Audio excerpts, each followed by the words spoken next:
We're going to start to see temperatures edge up a bit over the next couple of days as we wait to see what happens with what could be the first of two coastal lows heading up the eastern seaboard. The first one on Sunday and then maybe another one later next week. Much of the nation today was quiet and dry, and in some places cold.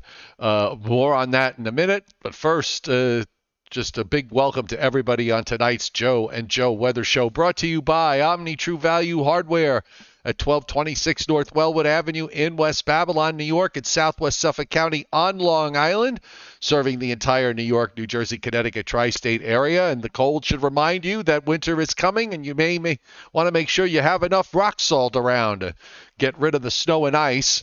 Or you might still be thinking, I got to make my yard look good. So if you need mulch or topsoil, or if you need supplies to make sure that your home can stand up to adverse weather, you and your home, head over to Omni, 631-756-1125. The best prices anywhere in these inflationary times.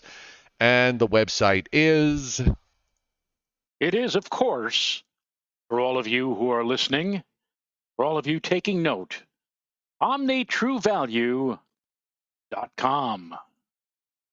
Da-da. Da-da. So, good evening, everybody. Welcome to the Joe and Joe Weather Show. Welcome to everybody on the chat board, enjoying the conversation before the show. I always try to open the chat board up a couple of hours before the show starts so everybody can get in the mood and get psyched up about whatever's going to happen or not going to happen.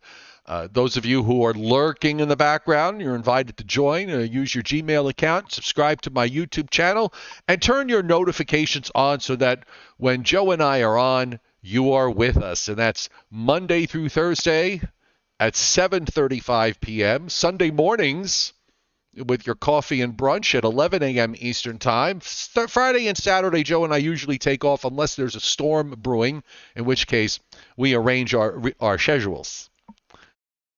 And there you have it. So, should we? Are you in a British mood because the Prime Minister resigned today, saying schedule instead of schedule? Schedule, yes. Schedule. Yeah, it was. Very. Whoops. Up. I lost you there, Joe. Just give me a second. There you go. Ah. Okay. There we are. Yeah, just a. Crazy time over there in our cousins across the Atlantic. Yes. Meanwhile, the Weather Service, actually before that, let us acknowledge that David Fuller has hit the tap jar early. And yay! The super chat tip jar, and I think we got one more. Somebody else just hit it too, but it hasn't posted yet. So when it does. Oh, wait a minute. It was Anthony Orr. Anthony Orr. I thought it might be. Anthony Orr hitting super chat. Thank you, Anthony. Most appreciated on this Thursday night. So it was kind of funny because I knew that the Weather Service issued their winter forecast around the 19th or the 20th of October, and sure enough, the Weather Service issued their winter forecast today. I didn't really see too many. Usually that story tends to be all over social media, but I really did, when I looked late this afternoon or this evening, I saw just maybe one post about it. I have the map ready in case you don't, but if you do, you may, of course, share it. Well, the thing that I took note of is the fact that the gentleman who is the head of the Climate Prediction Center must have been taking notes from our dear, beloved friend, retired from the National Weather Service, Tom Grant. I don't know if you had a chance to actually read through the entire statement, but I almost felt like standing up and saluting when I read this part. The hardworking forecasters at NOAA's Climate Prediction Center produce timely and accurate seasonal outlooks and short-term forecasts year-round, said Michael Farrer, Ph.D., director of the National Centers for Environmental Predictions. Quote, NOAA's new supercomputers are enabling us to develop even better, more detailed forecast capabilities, which will be rolling out in the coming years. And I said to myself, really? Okay. I'm expecting something dramatic on the on the forecast for the upcoming winter. And you want to know what, Joe? It doesn't look any different, really, than the last 2 years. than the last 2 years when we were in a La Nina pattern. It's basically the same old story once again. They have our neck of the woods here in the tri-state New York City area, and even down in your neck of the woods, down in northern Georgia, in a slightly above normal temperature pattern. And as far as the precipitation is concerned, equal chances, Joe. Equal chances that we may have a lot, or we may not have all that much. Yes, exactly. Yeah, the only thing that when I look at these forecasts, probably the best thing I can get out of it by looking at where they have how they have the lines drawn and the equal chances and everything else. You can pretty much figure out what the upper air is going to look like, and it's going to look like this. So basically, they're telling you that there's going to be a trough somewhere in the eastern part of the United States. Now, the fact that they have it, the slightly above, if you want to call it, let's call it the slightly above normal, right along the coastal plain, suggests to me that they're thinking maybe the mean trough is going to be somewhere around 85 or 90. But what if it's at 80? If there's a big difference between a trough that's at 90 and a trough that's at 85 and a trough that's at 80? But we're talking about a 3-month forecast, so this is sort of the general look to it. Yeah, I mean, how much can you really get out of this? I mean, seriously. And I stare at this, and the fact that this morning, Joe, my low, would you like to play Guess That Temperature? Well, I was 31 this morning for the second consecutive morning, by the way. Pish posh. Pish posh. Pish posh. Just a trifle. Pish posh. Hang on, let me bring us back up here. Let's go ahead and play Guess That Temperature. I don't know, 27. Lose the 7. You were 2 degrees? No, lose the 7 and replace it with another digit. How about a 24? Lose the 4 and replace it with another digit. You actually went below 24, 22? Lose the 2 and go get out of here. Yep. 20? 20 degrees. 20 this morning. The mountaintop was 15. Okay, I'm 2 hours north of Atlanta, so I'm just to let you know. This place here, it gets cold, and all I could think of this morning. Well, normally I go to the dog park with my dog in the morning at around 7:30 or so. Ain't no way I'm going at 7:30 now. That it's sunrise. It's still dark until almost to past 7:30. So I go down about 9 o'clock, and the dog park is in town, and the town is in a valley, and there's mountains on either side. So we actually have to wait till about 10 o'clock for the sun to get high enough to be over the peak, so that you can actually feel it and feel warm. Right. It's right. So. I'm just amazed that it's this cold this early. Last year, I really didn't see color until almost the middle part of November. All the leaves are down here now. They've all come down. I mean, there's great color in the mountains and in the surrounding lower elevations. But outside my house today, the trees lost about 3/4 of their leaves are now down, which is amazing to me because it's not even November yet. It's amazing. Absolutely amazing. You've never, and I said to myself a few years back when you did move down there, I said, what is he doing? I can understand in the wintertime, it's probably going to be, relatively balmy. But in the summertime, he's going to have temperatures every day in the 90s, and it's going to be hot and it's humid. And did you at least hit 90 once this year? I don't think you did. One day. Once. Just once. And now this morning you were down at 20. 20. And last summer didn't hit 90 at all. Got to 89, I think, on one day. Yeah. Crazy. And only one day this year got to 90. And that particular day it got to 93. I mean, the temperature differences here between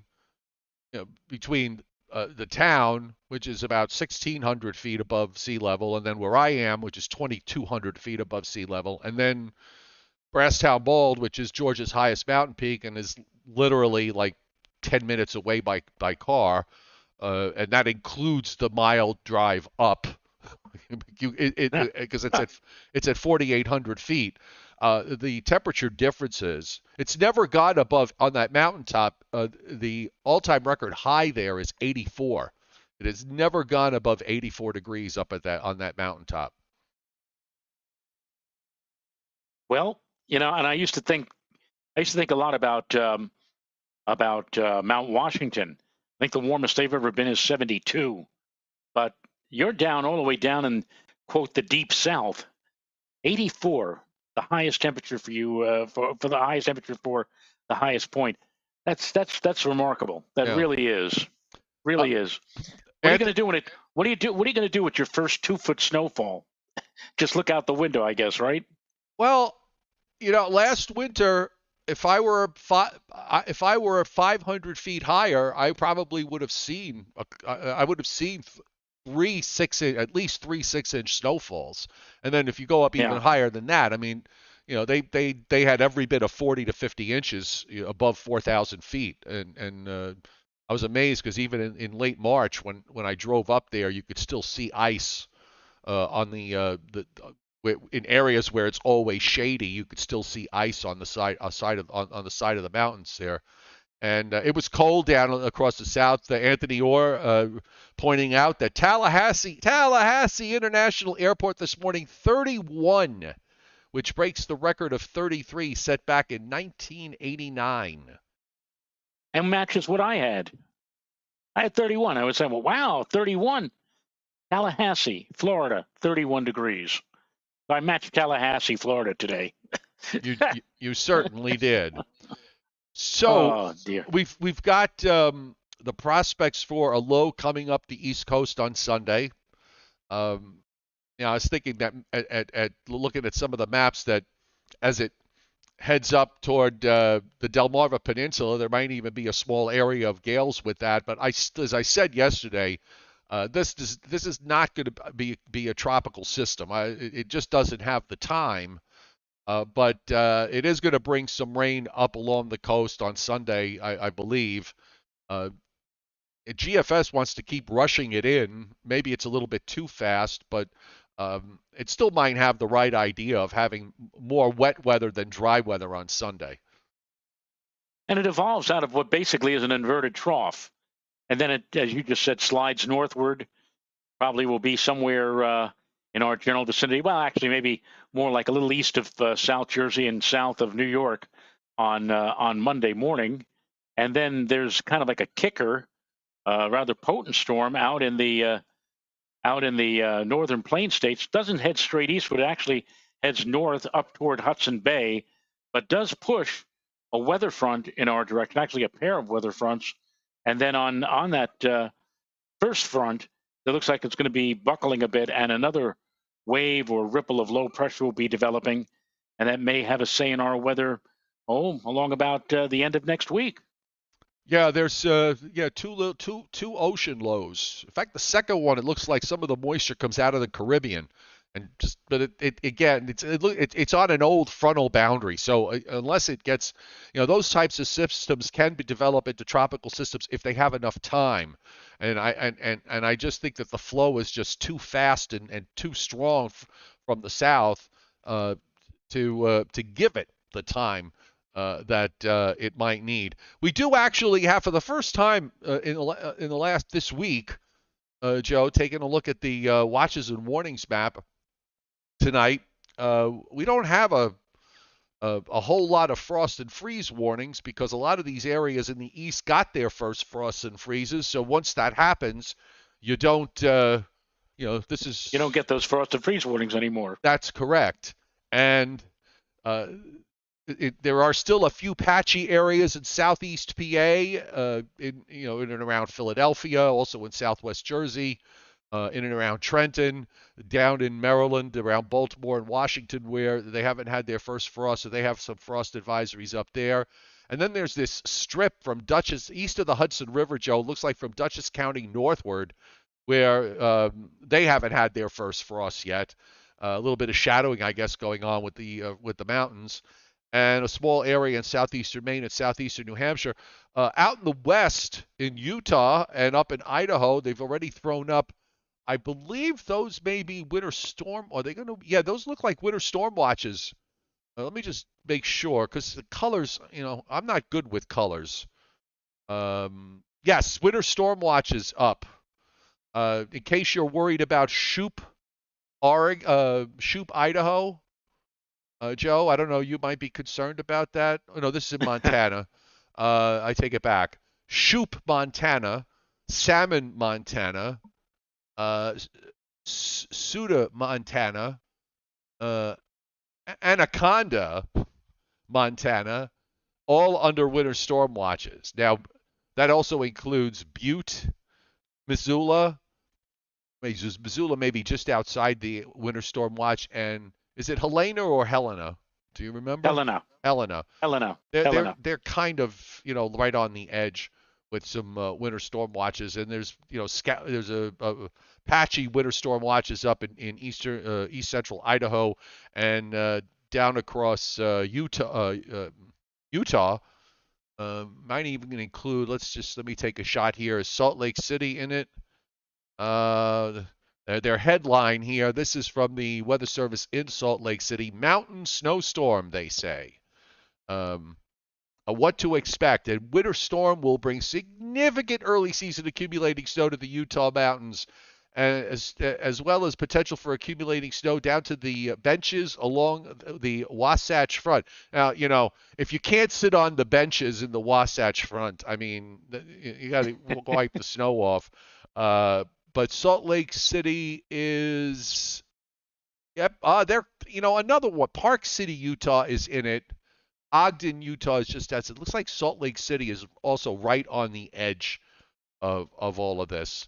Let's see what they're going for as far as the snow amounts are concerned. 2 to 6 inches, Joe. 2 to 6 inches. I would have thought that their criteria for a winter storm watch would be more than that. 2 to 6 inches with higher amounts in the higher elevation valleys such as Park City. I've been to Utah, Salt Lake City at this particular time of the year. It was for a National Weather Association conference. I think it was like 2014 or whatever. And Jim Cantore was at that conference. And they actually had, up in the highest terrain outside of Salt Lake City, they had some snow. And Cantore was going off his gourd for that. He was like, jumping up and down. He said, tomorrow, first thing, I got to get in the car and go up there. And I guess he loves snow, but it has happened, and it's happening now in the vicinity of the Salt Lake City area. Seeing again a bout of wintry weather, as you just said, Joe, 2 to 6 inches of the white stuff. Here in our neck of the woods, up here in Putnam Valley, Renata has all kinds of stuff growing on the side of the house, including a couple of tomato plants. Cherry tomatoes. And the sad part about this is, I was talking about her the other day with this. I said, it's going to get very cold. She says, I know. I said, but look at the cherry tomato plants. There must be at least 2 or 3 dozen cherry tomatoes, and they're all on the tree, and they're all still green. And she says, well, once it goes below freezing, that's it. And I said, you're kidding me. I said, you mean you can't leave them out? She says, well, nothing really probably is going to happen after the spell of cold weather. I said, so bring them in. Put them all in a bowl and put it up near the windowsill. He says, you don't understand. Once it gets cold and once you have the first freeze, and again, I said it got down to 31 yesterday, and it got down to 31 today. So presumably, we're going to waste at least 2 or 3 dozen cherry tomatoes, green cherry tomatoes, which he said, it ain't happening. They ain't going to turn yellow and orange and red. Forget about it. I said, you mean to tell me you spent all this time during the summer growing this stuff, and now where are they going to go? In the garbage. So I'll never understand gardening. Well, I mean, she didn't have to do what I just did, which was put a dead bug, take a dead bug and feed Ophelia. I I could I'm sorry. I gave the bug went to Ophelia. I could have given it. No, what am I saying? Mrs. Adams would, or is it not Mrs. Munster? No, Which no, one was the one with the? Which one was the one with the Venus Miss, giant? Mrs. Adams, Mrs. Morticia. Adams. Yeah. Well, the thing was, Cleopatra's my Venus flytrap, and she had an open trap, so I could have given it to Ophelia, my pitcher plant, because she drowns all her insects. But this one I think was too big for her. So she takes the smaller one. So I gave this one to Cleopatra, and she just gobbled it up. So, Wouldn't it be fun if just if you were actually able to see them like chewing? Yeah, well, you see the trap snapshot, which is good enough for me. Oh, David Fuller hit the tip jar again. No, they're under grow lights, David. I promise you, I have grow lights for them, and they do quite well. And Adam Lowe says the NWS changed their frost and freeze criteria this fall. They will continue issuing them till 75% date criteria is met. So some places will have multiple issues and while others will get none. So there you go. Okay. Yeah, they had put out press releases about the fact that they were trying to make those frosts and freeze warnings and advisories more accurate and more pertinent. But as usual, I never understand what they're up to. Just like I don't understand the equal chances and the 33% chance of a 50% chance of above normal has a 33% higher probability of happening than not. It's like, stop. Howard Hassel hitting super chat tonight. Thank you, Howard. Let's go back to the U.S. satellite loop.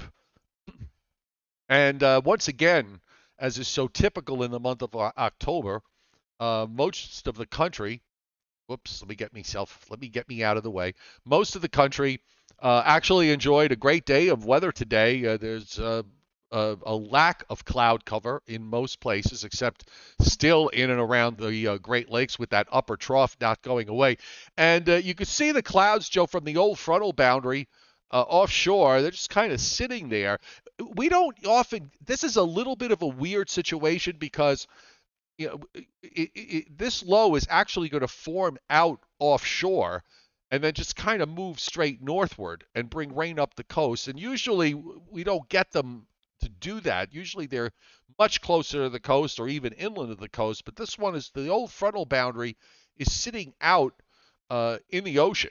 In fact, that's where it was yesterday. So it's kind of stationary right down here and extends down into the Northwest Caribbean. So you're going to get a couple of waves out of it. And in fact, there was already looks like a wave that's developing and taking clouds out to the north and east. Well, I think it's a fairly easy situation today or tonight. Looking at the upcoming weekend, if you've got anything planned out of doors, you want to do something this weekend, maybe go and look at the leaves in places where the colors are approaching their maximum. Saturday is most definitely the day. Saturday will be a bright day. It'll be a sunny day. It'll be an unseasonably mild day.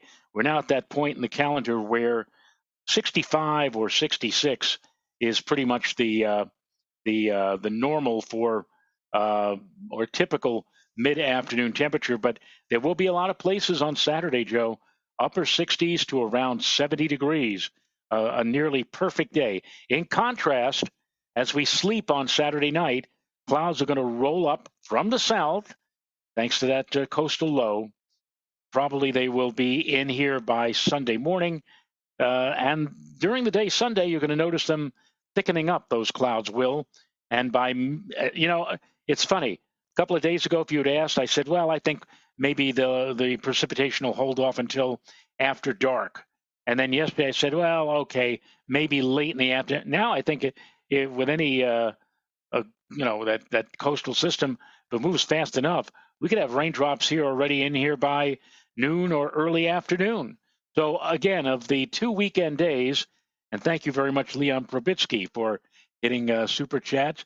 His icon says incredible, and I don't know what it would be incredible, but I will say Saturday is the day to do outdoor activities or to enjoy the day.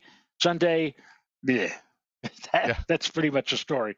And of course, Joe, we also must mention or note Game 4 of the ALCS Championship Series between the Yankees and the Astros will be played on Sunday evening.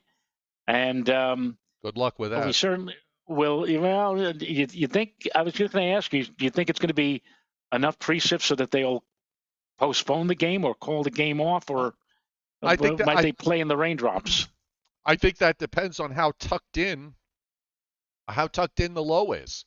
I mean, if you believe the GFS, there's going to be an arm of moderate rain that's going to come up during the early afternoon, and then kind of lighten up after that. Look, the faster it gets up here, the faster it moves in, the faster it moves out. So I, it used to be easier to figure out whether they were going to cancel a game or not. Their criteria now is just so convoluted. I don't know what they look at. I don't know what they decide.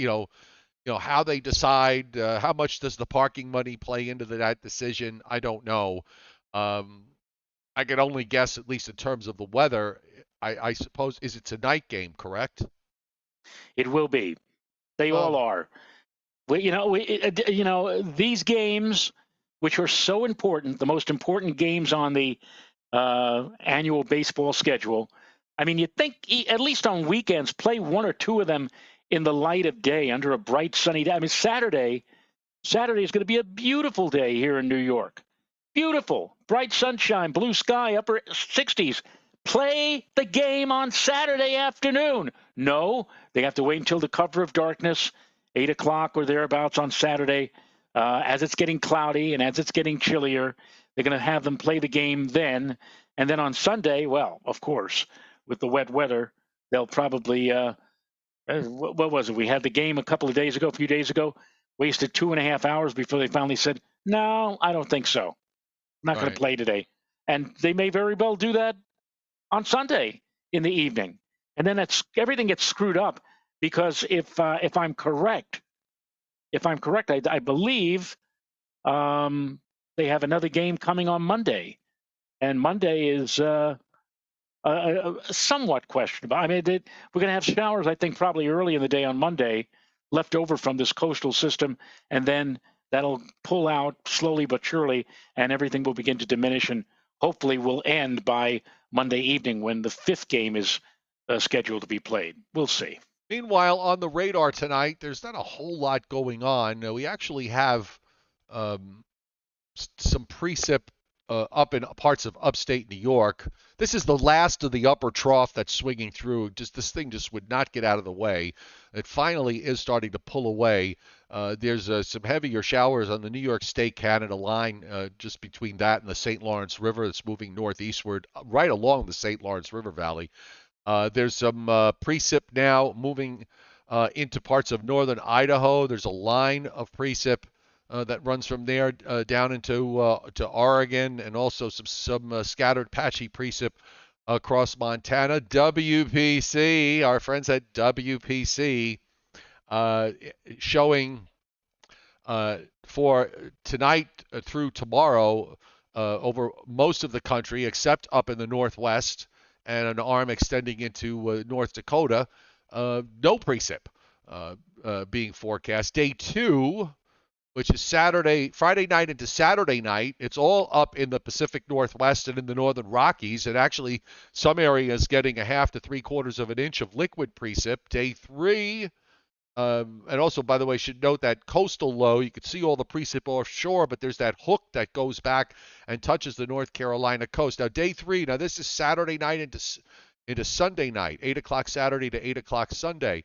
And they've kind of bulked up the precip a little bit, Joe. They got 1/4 of an inch back to New York City, the 1/2 an inch across central Long Island and southeastern New England, getting almost an inch of liquid there. And then you have to, on top of that, you have to put up what falls Sunday night into Monday, which is basically just double that. Another quarter to a half back to New York City, and an inch plus in eastern Long Island, eastern half of Long Island, Connecticut, Rhode Island. The rain is going to a place where they still need it, which is in southeast New England. Also, note the heavy precip up in the Dakotas, North Dakota in particular, and into Minnesota with that first storm. And then another one that's going to be moving in the southern branch is going to bring some showers along about Monday night into Tuesday night in the lower Mississippi Valley and into the western Gulf states on the order of 3/4 of an inch to an inch. And then day 6, it kind of tails off a bit. Day 7, it swings up to the northeast, and that day 7 is Wednesday night into Thursday night. So here are your 7-day totals, and that's not too shabby in terms of rainfall amounts. So showing 2 to 3 inches in southeastern New England, which that really should put a dent in there. They still have a few areas there where their drought is a problem. Well, I'm following up on a request from Justin Vale. He has asked, will somebody please put up the drought monitor, please? And at least I've done that. And when you're ready, Joe, you shift it over to my screen and we can take a look. Go ahead. This is the latest. This is the map that was released today, Thursday, October 20th, 2022, based on data that was valid as of 8 o'clock in the morning on Tuesday, October 18th. And you can see there is indeed some improvement. If you remember, even up to last week, there was still a spot of what is categorized as D3, extreme drought, in portions of northeastern Massachusetts. Well, you can see that that's gone, but we are still showing areas. Well, let's go to New York State. And you will see still in my neck of the woods, we have what is being categorized as severe drought. I don't know about that. In my opinion, things have gotten noticeably better, at least in my immediate vicinity over the last week or 10 days, but still much of Putnam County, I should say, in a severe drought. In the adjacent counties, we have in Orange County, moderate drought, and extreme western sections of Orange County, they're out of it now. They don't have any drought problems. Same holds true for Sullivan County, up in Ulster County. Southern sections of Ulster County abnormally dry. The rest of Ulster County is out in the clear. Dutchess County, which runs more or less from north to south, extreme southern Dutchess County, actually the southern quarter of Dutchess County, still, as is the case in Putnam County, severe drought. Further north, we have moderate drought for central Dutchess County. Northern Dutchess County has abnormally dry conditions. Looking south, across much of Westchester now, Westchester County abnormally dry. Same holds true for much of the New York metropolitan area and Nassau County. Areas of extreme western Suffolk County and northern Suffolk County have abnormally dry conditions. And to the south, across southern and eastern sections of Suffolk County, moderate drought conditions prevail. Rest of New York State, mostly in the clear in terms of drought or droughty conditions, still being categorized as abnormally dry over in portions of western and northwestern sections of New York State. And if we want to take a look again at the Northeast in general, again, some improvement. Maine pretty much is out of it, except for maybe a spot or two of abnormally dry weather in the vicinity of Portland. Vermont, a little bit on the dry side. Southern sections of New Hampshire, moderate drought.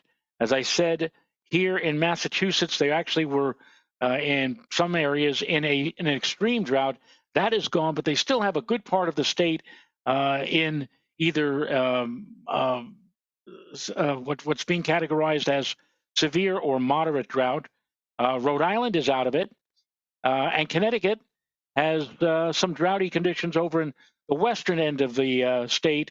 Eastern Connecticut, not all that bad at all. And we back up and look at the rest of the United States, you can see that where the drought really still is quite strong and still in effect, not a long shot of abating anytime soon.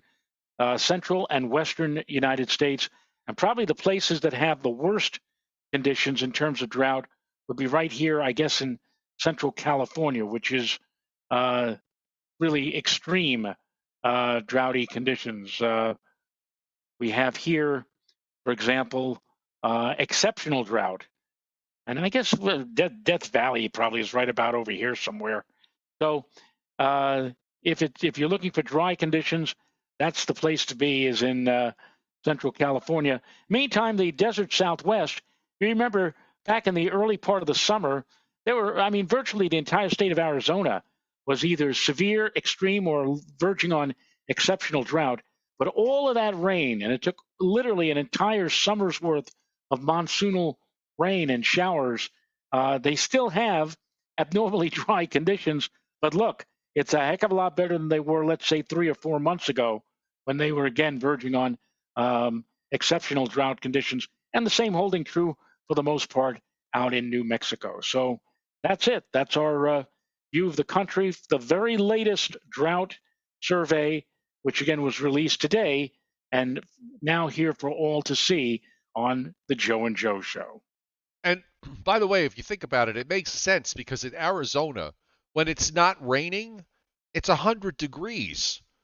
So, and even if you get a substantial amount of rain, it gets so hot so quickly in between that much of that moisture winds up evaporating. So, yeah, it takes 3 months worth of rain and they're still bone dry. Meanwhile, I figured, why don't we take a look, since it's that time of year, at this is the snowfall forecast map. Let me just make it a little smaller.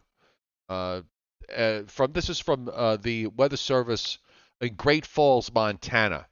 And it's so hard to put where the cities are. Like for Helena, they're going for 5 inches. For Missoula, they're going for 2.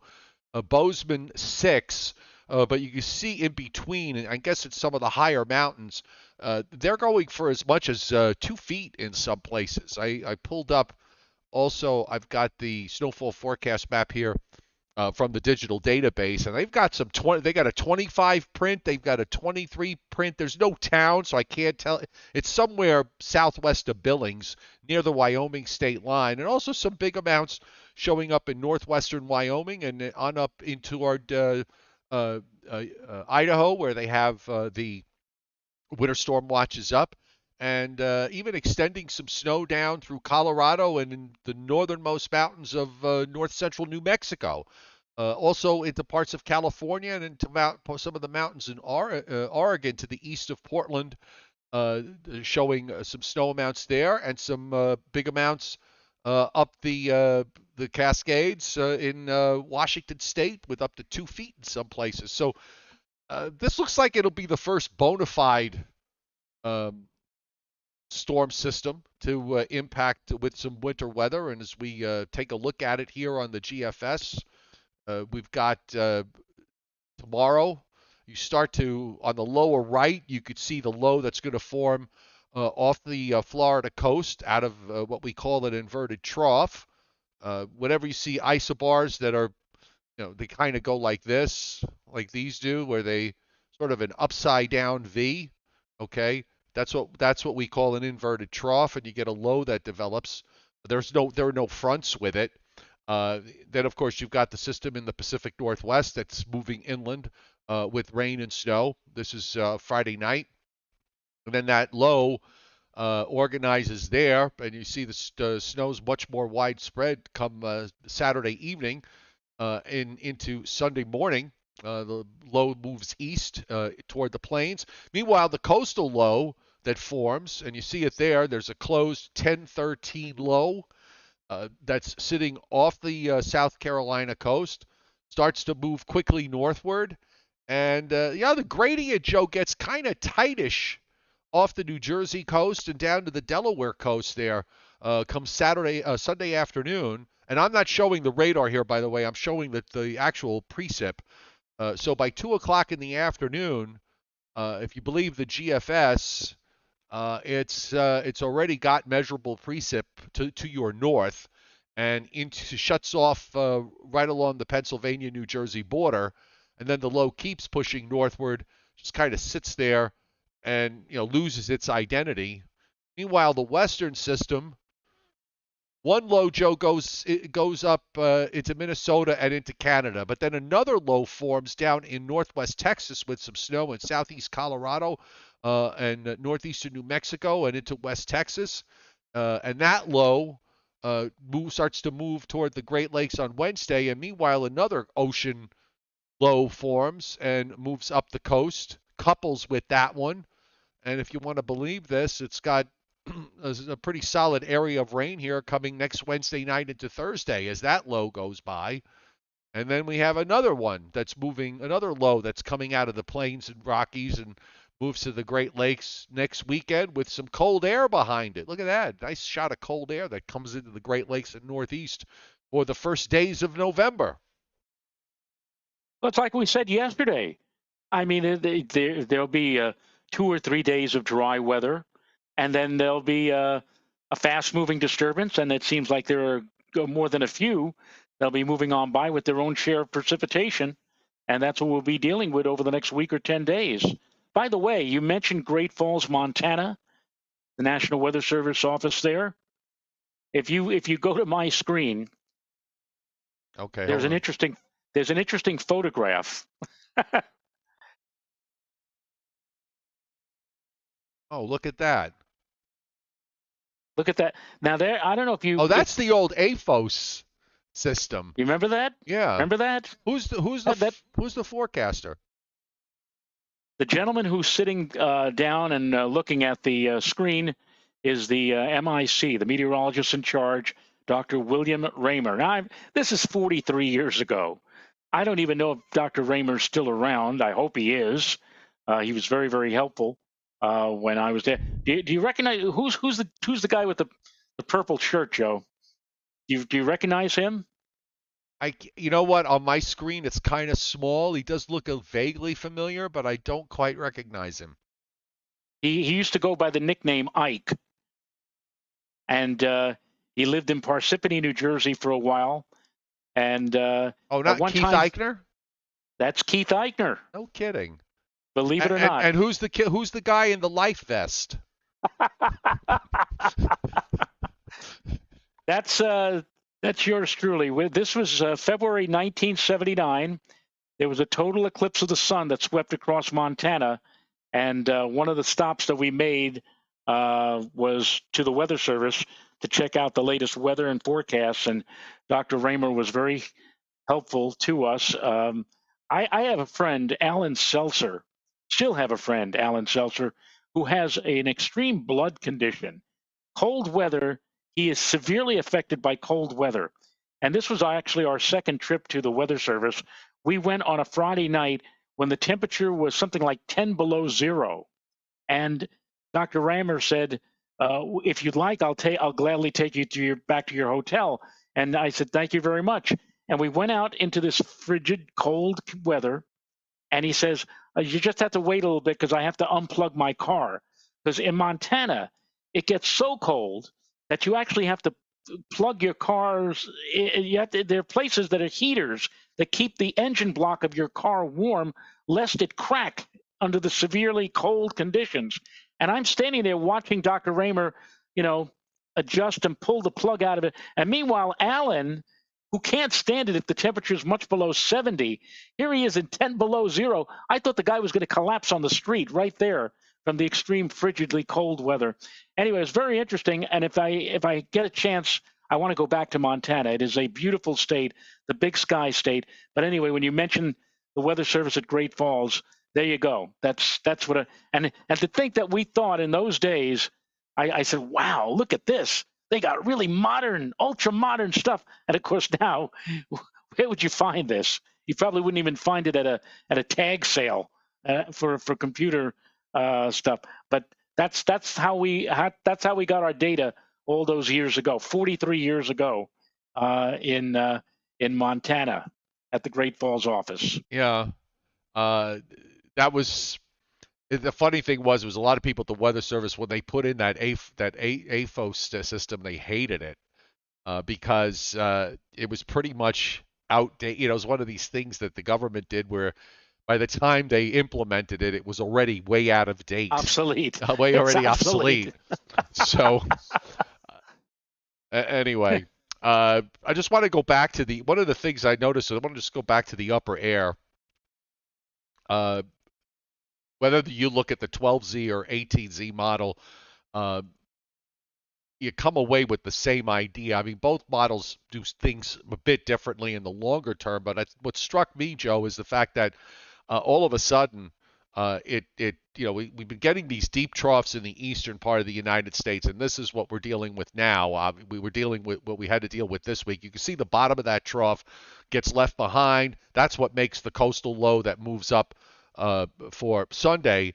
But meanwhile, you've got all this energy now that's starting to pile down into the west temporarily, and then that swings east.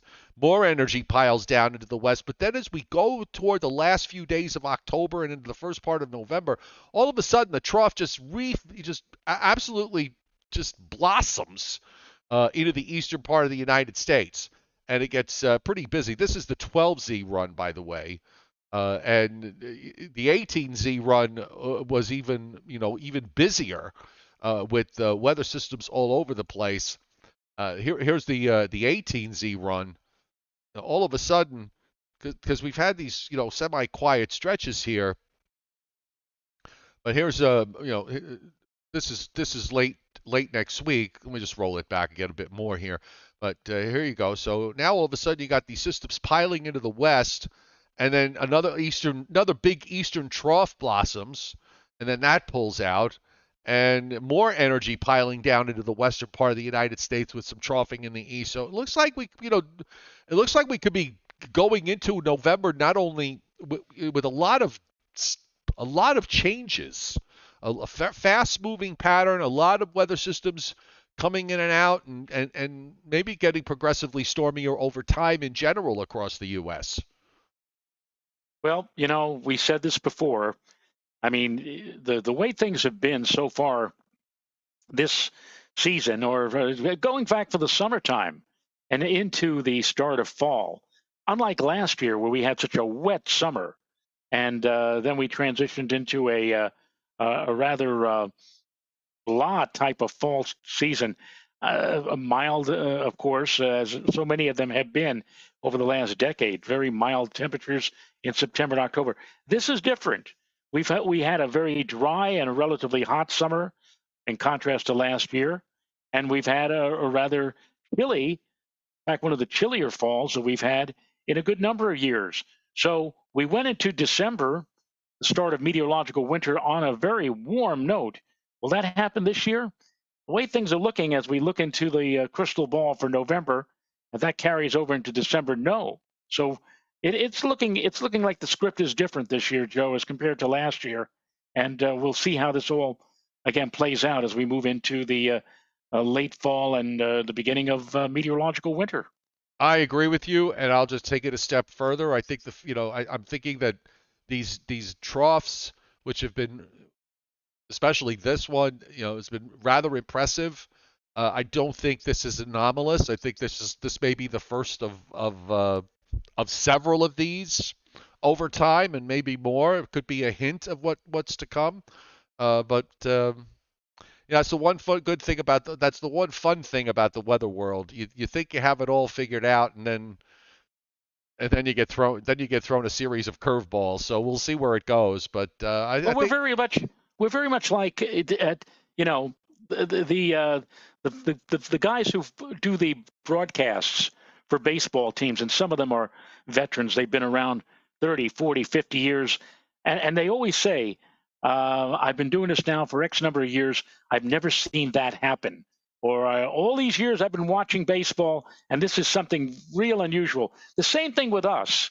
I mean, you and I, we've been around for 4 decades plus now, and something comes along, and you say, I don't remember seeing something like that. You talk about analog weather, and you match up a certain weather pattern to something you may remember from years and years ago. But sometimes something comes along, and you say, what the heck is this? I never saw this happen before. And that's the world of weather. And who knows what we may see in the coming months, and who knows what we may see in this upcoming winter season.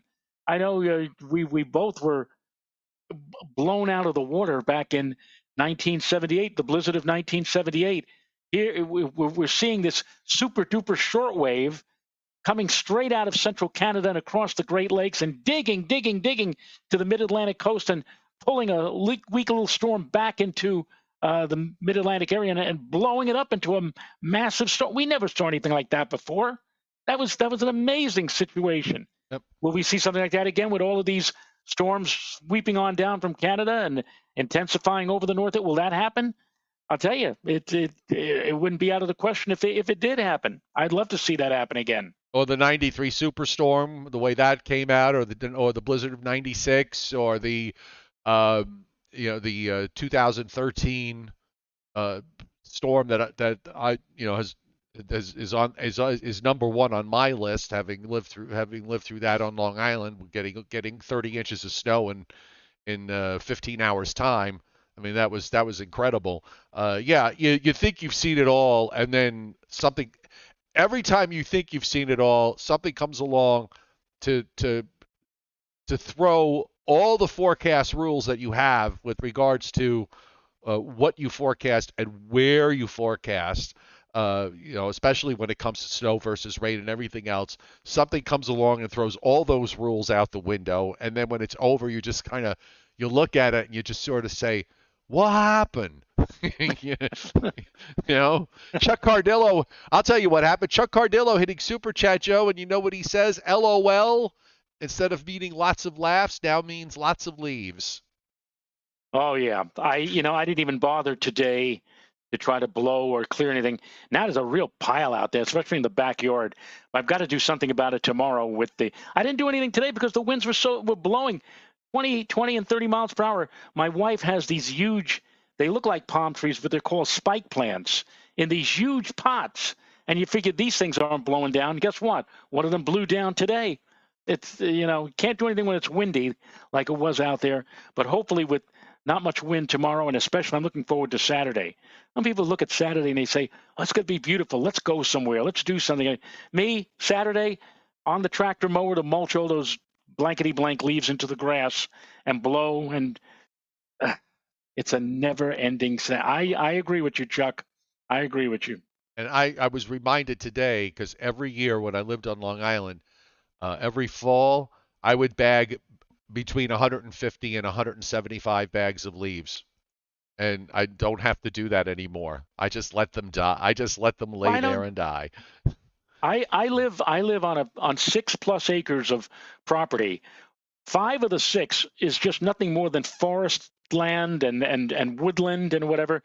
And so what I do with the leaf blower is I just come along and blow them all into. There must be I've been here 20 years. I swear to you, there must be at least 20 years worth of leaves piled up deep into the woods. I've long since gone past the bagging stage, Joe. I mean, I've got all of this. Let it lay there. Let it take the natural route, so to speak. Yeah, that's what I do. I don't, except for sweeping them off my front porch. They can stay there all winter long. In the spring, they disappear very quickly. Once it warms up and it starts rain, we get into thunderstorm season. They're gone within a few weeks, and that's they could. I'm happy with that. Do you have the? You talk about walking in deep snow cover and having the snow up to your knees. If I go in certain, not everywhere, but if I go into the woods in certain spots, I can go out there. The leaves from past years are up to my knees. That's it. I forget about bagging. I either just blow them into the woods or mulch them into the ground. That's the easiest way. Yes, I do have Briller Jeopardy, the final Briller Jeopardy concerning, I think, snowfall, and I'm going to get them right now. Hold on, ladies and gentlemen. Wow. From Mr. Briller. And here they are, the 5 final cities for the Briller Jeopardy category. Is their winter snowfall above or below the national average of 28? So, based on that, let's go to a place that's literally right in my vicinity, White Plains. White Above or below 28 inches? White Plains, New York should be above. It should, shouldn't it? It should be Now, above. I'm not sure if these I think are probably old, or at least White Plains is an old climatological reading for snowfall, I would think. I say that only because Central Park now is, I think, 30.3 or 30.4 inches, and he has. Did I give the folks on the chat board a chance to Well, they're all look pretty at it? much going above. Johnny Quest says below. Justin Vale above, Christina Pedia above, Tyler Fenga above, Anthony Orr above. Craig Carlberg says less than 28. So he says below. Frank Riccio above, David Fuller above, See the Whole Truth above. Dennis Cassia says below, so it must be, right, Dennis?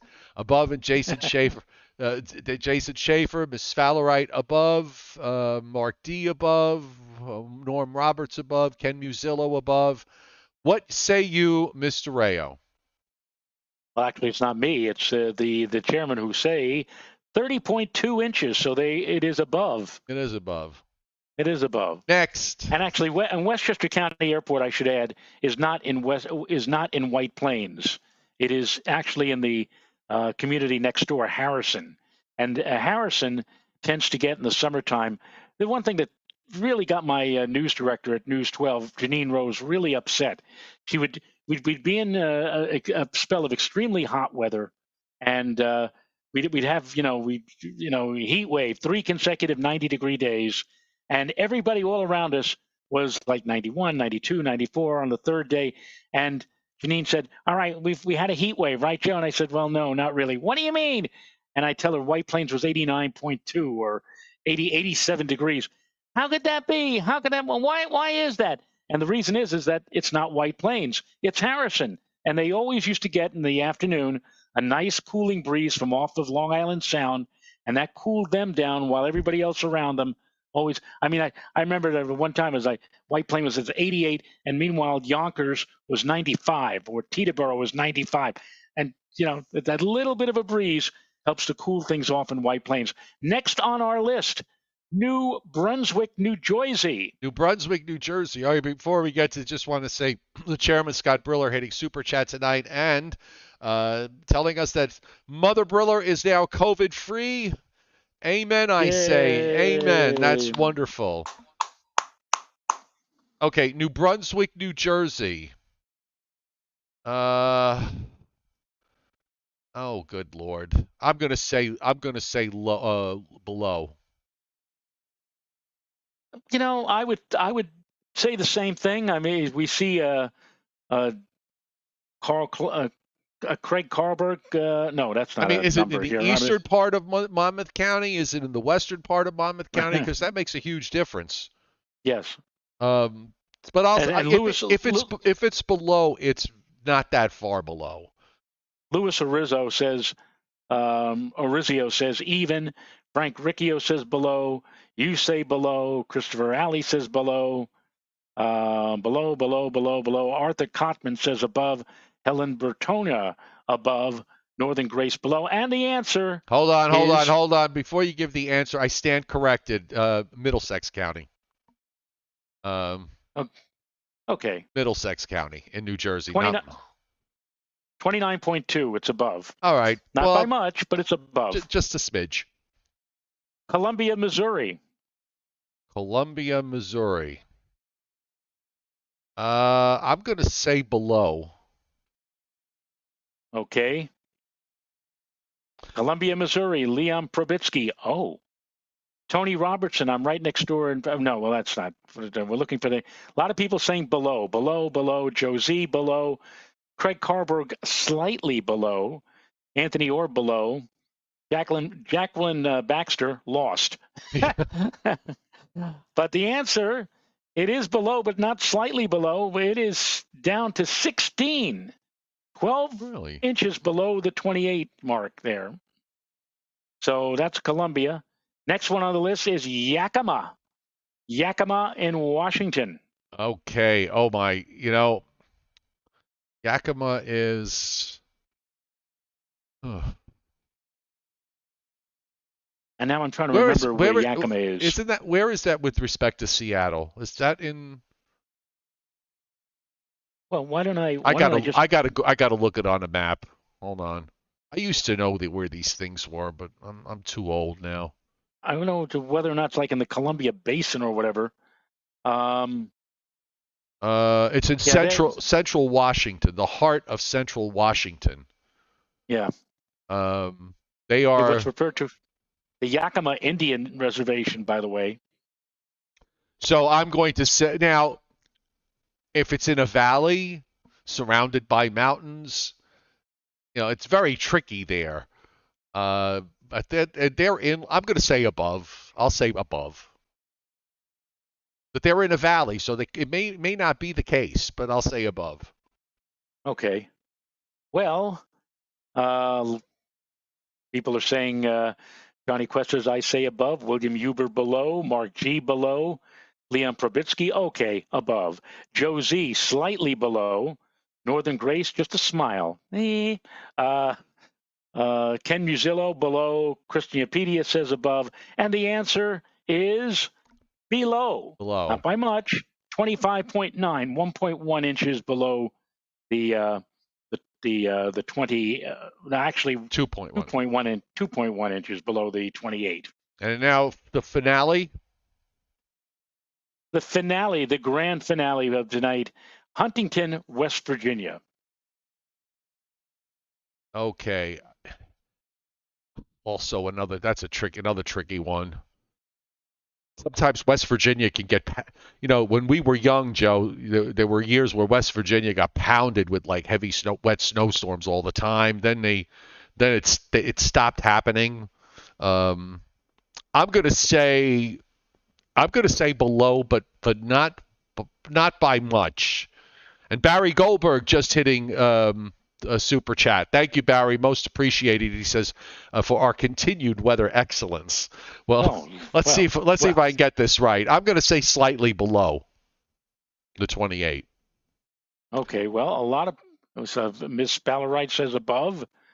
Johnny Quest above west side of the Appalachians. William Huber says above. Christopedia says below. Joe Z says even. Lou Arizio says above. Craig Carlberg says hi, Barry. Mark G says above. And Paul Roman, David Fuller, Norm Roberts all saying below. So what say you, Joe Rayo?